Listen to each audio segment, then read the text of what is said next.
आज महाराष्ट्र राज्य डिजिटल पत्रकार संघ आणि या संघाचं आज अधिवेशन होतंय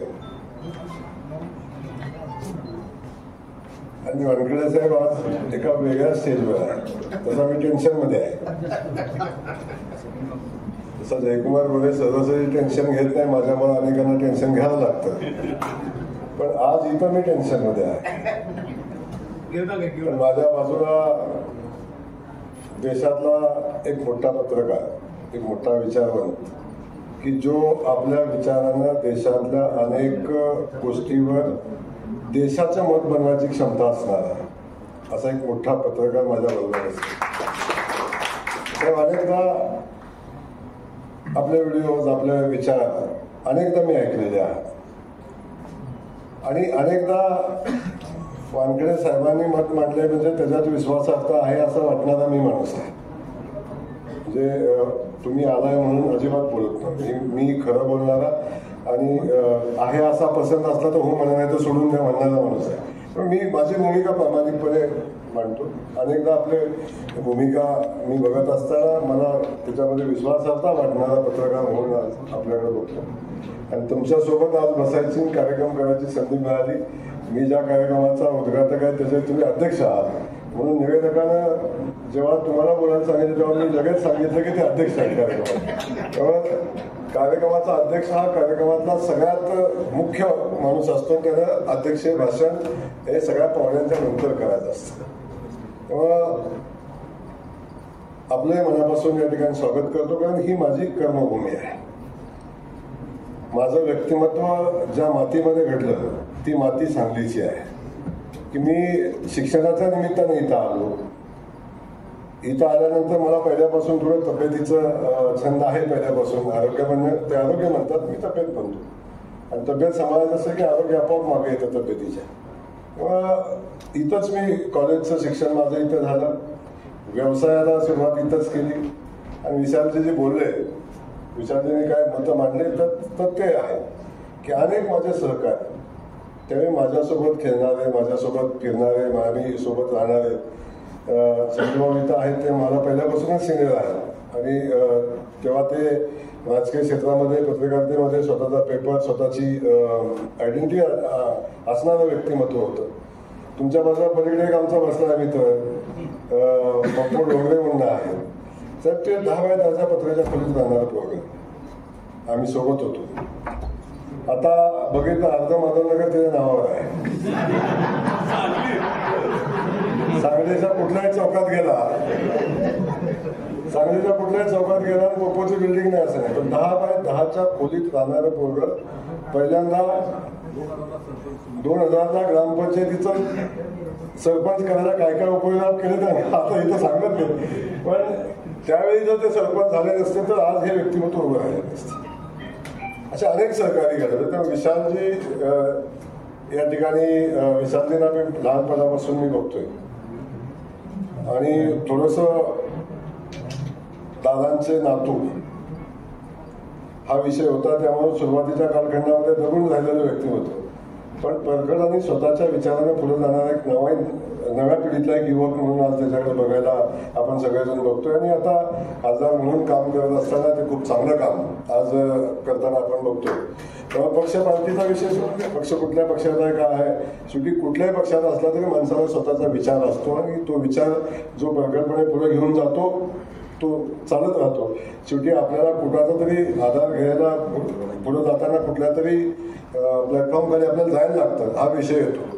मग अनेकदा विशालजी प्लॅटफॉर्ममध्ये आपण ज्या काम करतोय तिथं आपली आवश्यकता आहे का नाही हे तपासायला लागतं आपल्याला, त्यामुळे अनेक निर्णय आपल्याला घ्यायला लागतात. हा विषय आपण जाऊ द्या. आज या ठिकाणी सिद्धार्थजी आहेत, डिजिटल मीडियाचे राज्याचे अध्यक्ष म्हणून काम करताय. नवीन यंग डायनेमिक कडे आहे आपण.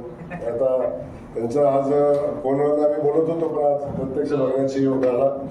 आणि पत्रकारितेतले आपण डिजिटल पत्रकारिता क्षेत्रातले आपण सगळेच माझे सहकारी. वानखेडे साहेब, मी आज मनापासून हृदयापासून सांगेन, माझ्यासारखा एका शेतकऱ्याचा मुलगा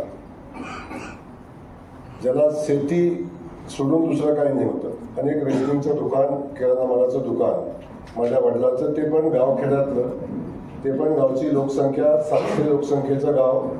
त्या गावात माझं रेशनिंगचं दुकान वडिलांचं आणि किराणा मालाचं दुकान आणि शेती, याच्या पलीकडची कुठलीही राजकीय पार्श्वभूमी नसलेलं कुटुंब, आणि त्या कुटुंबातला पोरगा 4 वेळा आमदार होऊन आज राज्याचा मंत्री म्हणून काम करतोय.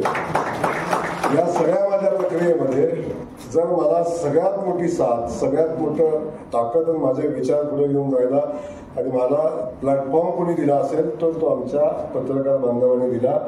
म्हणूनच आज जयकुमार गोरे इथं आहे, हे मी मनापासून आणि हृदयापासून सांगेन. शेवटी नाही तर एवढ्या मोठ्या प्रस्थापितांच्या गर्दीमध्ये, राजे महाराजांच्या गर्दीमध्ये असं एखादं व्यक्तिमत्व, या व्यक्तिमत्वासोबत स्पर्धा करून पुढे येणं हे सहज शक्य नाही, हे अशक्य कुठली गोष्ट आहे.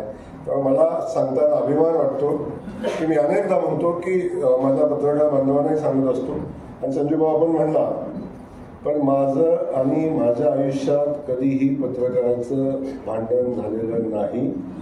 पत्रकारिता आणि माझं खूप जवळचं नातं जपणारा मी कार्यकर्ता आहे. शेवटी आपल्या चांगल्या आणि वाईट गोष्टी मांडणारा पत्रकार आपल्याला जीवनामध्ये सुधारण्याची संधी निर्माण करून देतो.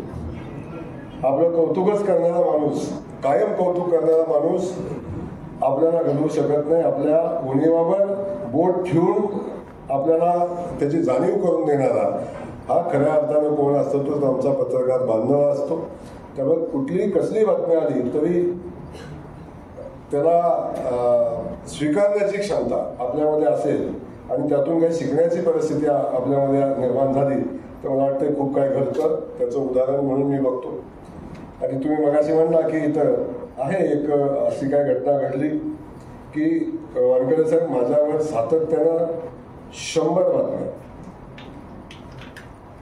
बातम्या माझ्यावर सातत्याने लिहिल्या गेल्या. व्हिडिओ झाले 100 व्हिडिओ. ते व्हिडिओ असे की म्हणजे अशी तुमच्याकडे एखादी कुठली शिल्लक राहिली नसेल की जे जयकुमार गोरेला दिलेली आहे. ही पत्रकारिता मी अलीकडच्या काळात आता अनुभवली आहे. विधानसभेच्या निवडणुकीमध्ये 6 महिन्यापासून मी अनुभवली. आणि तुम्ही जर ते व्हिडिओ बघितले तुमच्यासारख्या पत्रकारात तर ते कधीच तुमच्या म्हणजे पत्रकार आहे असं म्हणणारच नाही अशी परिस्थिती आहे. म्हणून तुम्ही विषय काढल्यावर मी बोललो. अन्यथा आजचा विषयच नाही तो, आपण वेगळ्या विषयासाठी आलो. असं असतं कुठं कधी कधी होत असतं अशा गोष्टी, त्यातून पण आपण पुढे जात असतो. त्यामुळं आज इथे येताना मला मनापासूनचा आनंद होतो. आणि इथं जिथं आलोय संजय भाऊ मगाचपासून सांगतात पैलवान गली पैलवान मी थोडा आधुनिक पैलवान आहे. पैलवानातला आधुनिक पैलवान मी आहे. कारण मी कुठं जाईल तिथं माझं मत मांडण्याचं स्वातंत्र्य जिथं आहे मला त्या ठिकाणीच मी काम करतो. जिथं मला मत मांडण्याचं स्वातंत्र्य नाही ना मी तिथं काम नाही करू शकत. आपली भूमिका मांडण्याचा अधिकारच नाही आपल्याला, तिथं आपण नाही काम करू शकत. तेव्हा माझं अनेकदा बंडखोरी झालेली आहे, विशांती कारखान्यावर पण झालेली आहे. म्हणजे आपलं अनेकदा झालं. म्हणजे कधी कधी विशांतीच्या कुटुंबाचा माझाही संघर्ष झालेला आहे. तो विषय नाही, पण तो संघर्ष वेगळा अँगलचा संघर्ष होता. मी इथं येत असताना मगाचं संजू भाऊ सांगतात, संजू की भावना मी फोन केला जयकुमारला तुम्ही आला. संजू भाऊ तुमचा अधिकारच आहे माझ्यावर, अधिकार आहे तुमचा. म्हणजे जी लोक मी आजही सांगतो, विशालजी मगाशी म्हणजे खरं आहे, वानखेडे साहेब मी किती मोठा झाला. मी पहिलंच सांगितलं पहिल्या दिवशी मंत्रीपद हे खूप काचेचं भांडं आहे, खूप अस्थिर आहे. हे कधीच परमनंट नाही, हे काही परमनंट नाही. राजकारणातली कुठलीच गोष्ट परमनंट नाही.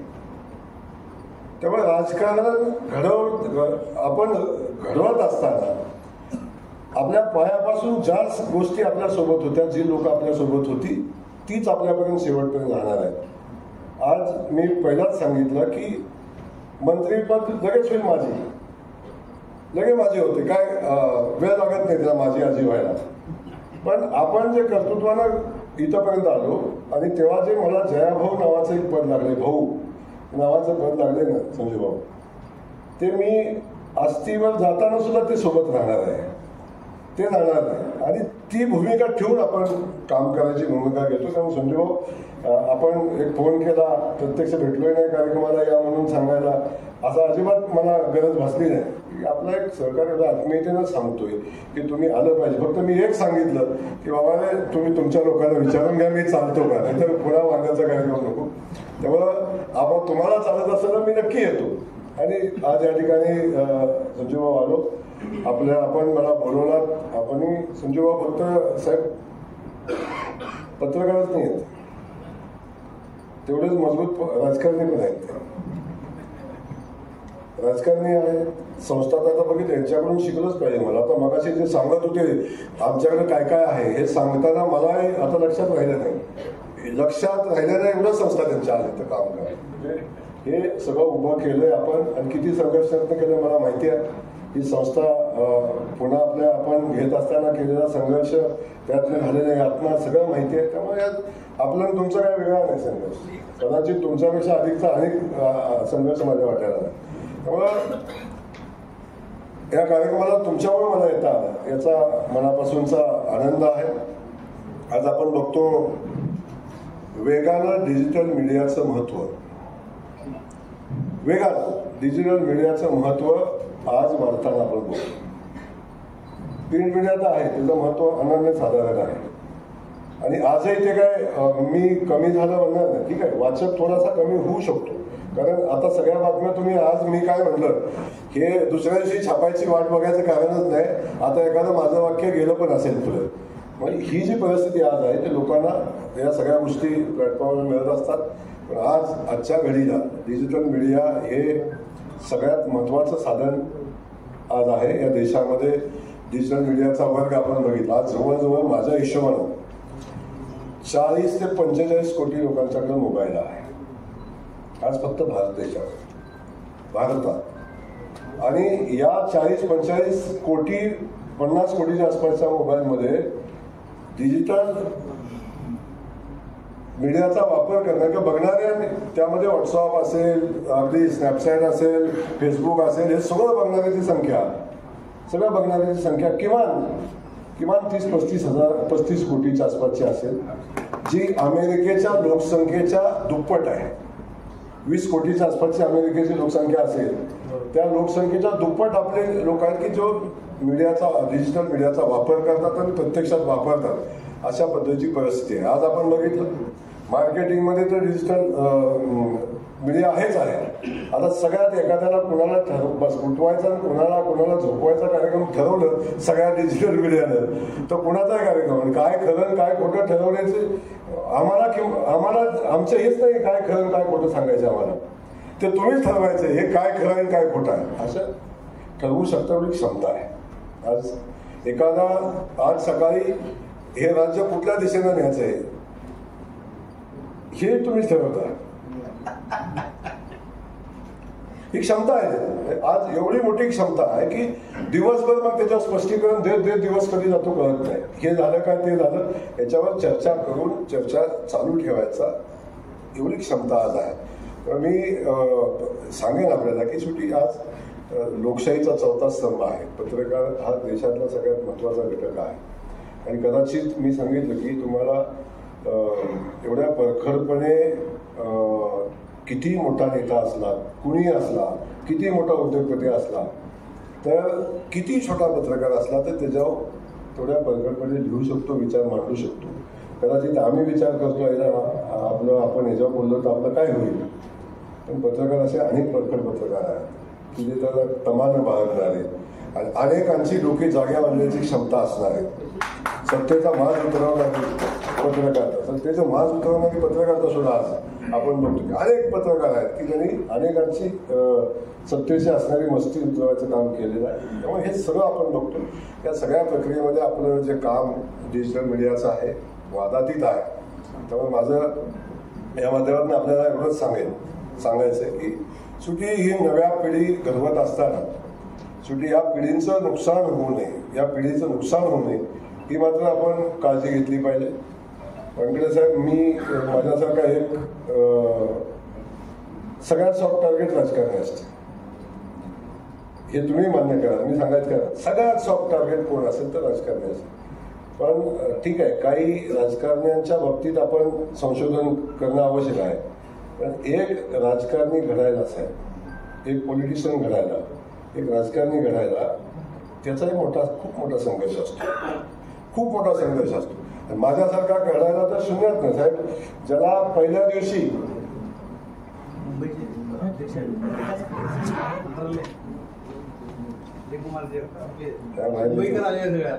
आमचे गावालेच आहे तुम्ही, खूप मोठा संघर्ष आहे. म्हणजे मी आपल्याला सांगितलं की जेव्हा सुरुवात झाली वानखेडे साहेब माझ्यासारख्या एका पॉलिटिशियन सुरुवात, सामान्य घरातलं पोरगं येऊन राजकारण करूच शकतं कसं, इथनं सुरुवात होते. या प्रस्थापित लोकांना राजे महाराजांच्या या साम्राज्यामध्ये सामान्य कुटुंबातलं पोरगं पुढे राजकारण करू शकतं हे जर होऊ शकत नाही. असे अनेक नेतृत्व आहे की ज्याच्यामध्ये प्रचंड क्षमता आहे, लोकसेवेची क्षमता आहे, राजकारण करण्याची क्षमता आहे, पण या प्रस्थापितांचा सामना नाही करू शकले साहेब, मोडून पडले. आणि ही अनेक नेतृत्व असे मोडून पडलेली आहे. एखादा दुसरा तिसरा चौथा असा एखादा जयकुमार गोरे या सगळ्या संघर्षाचा सामना करून टिकलाय नाही तर सोपं नाहीच आहे. परवाचा जो विषय होता ना त्याच्यात तर भली मोडून पडले असते साहेब, भली मोडून पडले असते. एकच नाही विषय, माझ्या आयुष्यात असे प्रसंग सांगितले ना माझ्या आयुष्यातले, तर पहिल्या वेळी मी आमदार झालो साहेब, अपक्ष उभा राहिलो, आमदार झालो. आणि मी तिसरा दिवस होता, मुंबईत गेलो, सगळ्यांना भेटलो आणि दिल्लीला जाऊन पृथ्वीराज चव्हाण साहेबांना भेटायला गेलो. त्यांना भेटायला जायच्या आधी माझ्यावर बातमी आली की जयकुमार गोरेंच्यावर खुनाचा प्रयत्न केल्याचा गुन्हा दाखल झाला आहे. टीव्हीला बातमी आली साहेब. त्याला गुन्हा काय आहे माहिती नाही, घटना काय घडली ही माहिती नाही, काहीच माहिती नाही. टीव्हीला बातमी आली की जयकुमार गोरेवर खुनाचा गुन्हा दाखल झाला.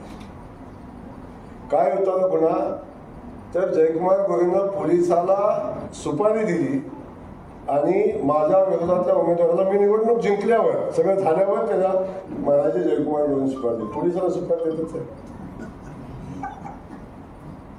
दाखल झाला साहेब माझ्या गुन्हा 307.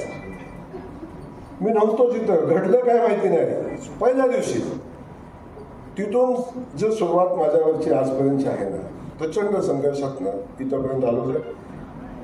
काय खरं काय खोटं हा विषय राहतो, पण सगळ्यांचा सामना करत असताना मी सांगितलं ह्याच्यातून आपण टिकलोच नसतो साहेब. पॉसिबल कधी कधी माझ्याही कुटुंबातले म्हणतात काय पडले आपल्याला साहेब, बरं चाललंय ना आपण. पण ह्या सगळ्याचा सामना करताना एक सामान्य घरातलं नेतृत्व पुढे येतं, तेव्हा त्याला मोडून टाकण्याची किंवा अशा नेतृत्वाला संपवण्याची जी स्पर्धा असते ना प्रचंड मोठी असते. इथं सगळीकडेच असते, सोडा व्यवसायात पण असते, इथं पण असते. पण इथली एवढ्या खालच्या पातळीची जीव घेणी स्पर्धा साहेब कुठं असू शकत नाही, असते त्यात. म्हणून मी सांगितलं की राजकारण खूप, त्याला तुम्ही एवढं स्वस्त समजता राजकारण, तेवढी साहेब नाही साहेब. सकाळी उठल्यापासून 7 वाजता कार्यक्रम चालू होतो. आलेल्या सगळ्यांना चहा पाजायला लागतो, आलेला उठ बस म्हणायला लागतं, त्याचं काम ऐकायला लागतं, त्याचं बघायला लागतं. 24 तास, रात्री झोपला 3 वाजता फोन आला तरी साहेब घ्यायला लागतो, त्याच्या मदतीला जायला लागतं. प्रचंड काम करतात ही माणसं. पण ठीक आहे, पण हे करत असताना काय अशी व्यक्तिमत्व तयार झाली की त्यांनी प्रचंड काय गोष्टी झाल्या असतील. त्यांना फक्त एकच आहे की एका काही ठराविक लोकांच्यावर जे मूल्यमापन करतात या सगळ्या गोष्टीचं, त्याही गोष्टी थोड्याशा अडचणीला ठरतात. आता मी काय बाकी माझं कीर्तन सांगणार नाही, पण मी भोकरे साहेबांनी काही गोष्टी तर सांगितलेल्या की आपल्या या पत्रकार बांधवांचा विषय असेल, त्यांच्या निवासाचा विषय असेल, बाकी पत्रकार भवनाचा विषय असेल. मी आपल्याला अधिकचं खूप मोठंही बोलणार नाही, पण मी एवढं सांगतो की आपल्याला जे अपेक्षित आहे ते काम करण्यासाठी तुमचा सहकारी म्हणून लागेल ते करू आपण. मी काय मोठा आश्वासन देऊन जाणार नाही, पण तुम्हाला एवढं सांगतो की तेवढी पद माझ्या पक्षामध्ये, पार्टीमध्ये, सरकारमध्ये आहे की आपण तेवढं करू शकतो. आपण एक मिटिंग लावायला सांगितली, माझ्या संबंधित खात्याची मिटिंग माझ्याकडे लावू, पण बाकीची जी मिटिंग तुम्हाला जिथं लावण्याची आवश्यकता आहे तिथं आपण लावू.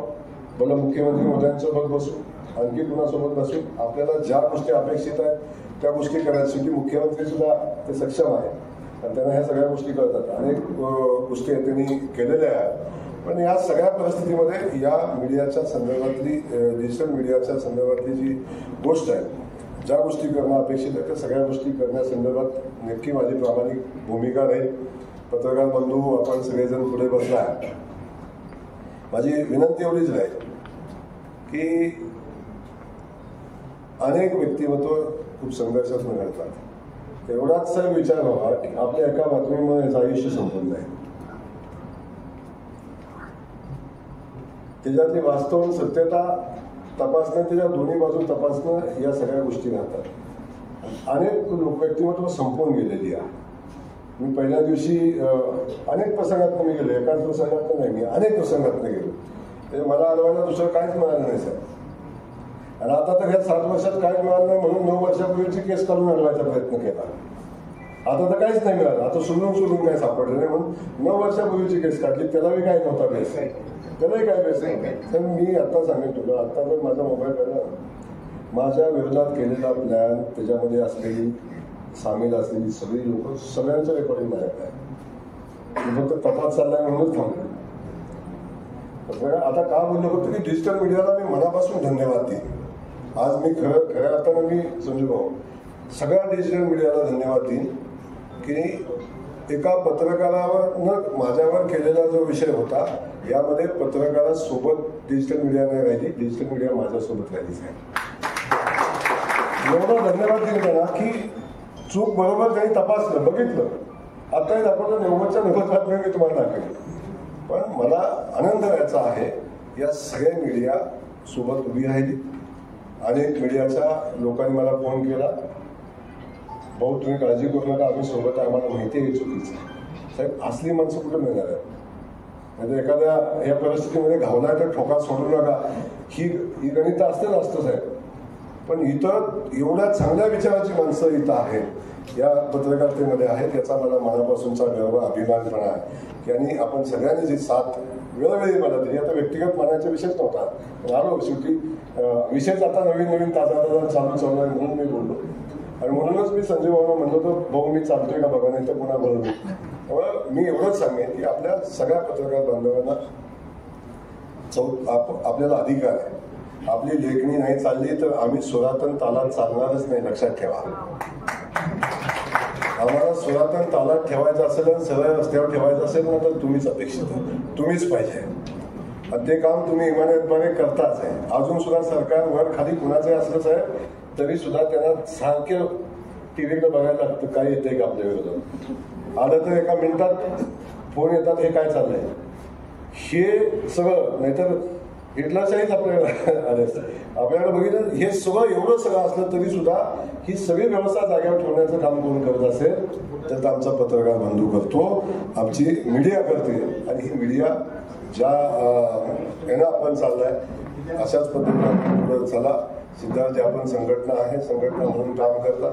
शेवटी प्रत्येक संघटनेमध्ये पत्रकारांचे प्रश्न असतात. आता संजू भाऊ आपल्याला एक राजकारण्यांची संघटना काढायला लागली, पीडित राजकारण्यांची, वंचित राजकारण्यांची, पुन्हा विस्थापित राजकारण्यांची, काय प्रस्थापितांना संघटना आपोआप असते साहेब. प्रस्थापित हे कारखाना, तो इकडून पावणार, तिकडून पावणार, कुठच्या कारखान्यात संबंध नाते घेते हे आलेले असतात. विस्थापितांचं काय असतं, आम्हाला कुठलं नातं नव्हतं, काय संबंधच नसतो आमचा. अशी एक संघटना काढायला लागली होती आपल्याला पीडितांची. या सगळ्या गोष्टी गमतीला बाजूला ठेवा. पण मी आपल्याला एवढं या निमित्तानं सांगेन की आपण या प्लॅटफॉर्मवर आज मला बोलवलं, मला बोलण्याची संधी दिली. शेवटी साहेब इथं बसलेले सगळे विचारी आहेत, त्यांना स्वतःचा विचार आहे आणि सगळे बुद्धिवादी लोक आहेत. सगळ्या विषयाचा अभ्यास असणारे आहेत, सगळ्या क्षेत्रातला विचार असणारे आहेत, वेगवेगळ्या याचा विचार असणारे सगळे लोक आपण इथं आलाय.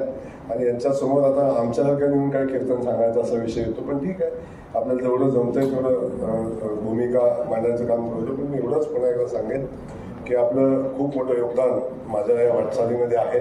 पत्रकार बांधवांचं, मीडियाचं खूप योगदान आहे आणि त्याचा मी कायम ऋणी राहीन. आज या ठिकाणी मला आपण बोलवलं, मी सरकारच्या वतीने खास करून देवेंद्रजींच्या नेतृत्वाखाली मी काम करतो, मला त्याचा अभिमान पण आहे. पण कायम समाजहिताची भूमिका घेऊन काम करणारं नेतृत्व आहे. त्या नेतृत्वाजवळ नक्की थोडीशी पद आहे. त्यामुळे आपल्या ज्या अडचणी असतील, ज्या आपल्याला अपेक्षित आहे त्या सगळ्या गोष्टी आपला वकील म्हणून मांडून माझ्याकडून सुटेल त्याला काय गरजच नाही, मी सोडून टाकेन. पण मला जिथं तुमची भूमिका पोहोचवण्याची जबाबदारी माझ्यावर दिली तर 100% धरून चालायचं की मीडिएटर प्रामाणिक आहे हे धरून चालाय एवढंच सांगतो.